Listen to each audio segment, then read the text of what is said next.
नमस्कार, तुम्ही पाहतात आरोग्य दूत न्यूज। पत्रकार संरक्षण समिती पाचोरा तालुका जम्बो कार्यकारिणीत जाहीर। पाचोरा पत्रकार संरक्षण समिती महाराष्ट्र राज्य या संघटनेचे संस्थापक अध्यक्ष विनोद पत्रे यांच्या आदेशाने जळगाव जिल्हा अध्यक्ष आत्माराम गायकवाड यांच्या उपस्थितीत आज पत्रकार संरक्षण समिती पाचोरा तालुका कार्यकारिणीत जाहीर करण्यात आली। आज पाचोरा येथील शासकीय विश्रामगृहात आयोजित बैठकीत हे जम्बो कार्यकारिणी 3 विभागामध्ये करण्यात आली।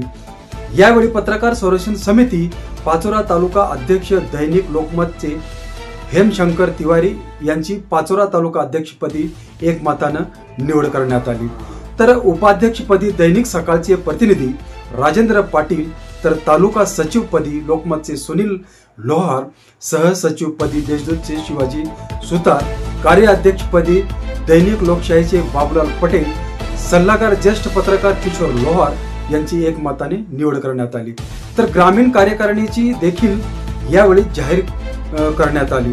पत्रकार संरक्षण समिती पाचोरा ग्रामीण तालुका अध्यक्षपदी दैनिक देश उन्नतीचे रावसाहेब राऊत, तर उपाध्यक्षपदी जनजागर मराठी न्यूजचे संजय परदेशी, सचिवपदी लोकमतचे रोशन जैन आदींची एकमताने निवड करण्यात आली। तर पाचोरा शहर कार्यकारिणी देखील यावेळी जाहीर करण्यात आली।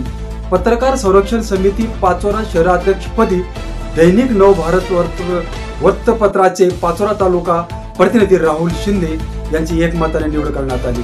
यावेळी पत्रकार संरक्षण समितीचे जम्बो कार्यकारिणी निवड प्रसंगी पाचोरा तालुक्यातील मोठ्या संख्येने पत्रकार बांधव उपस्थित होते। आरोग्य दूत न्यूज पाहण्यासाठी लाईक करा, शेअर करा, सबस्क्राईब करा। धन्यवाद।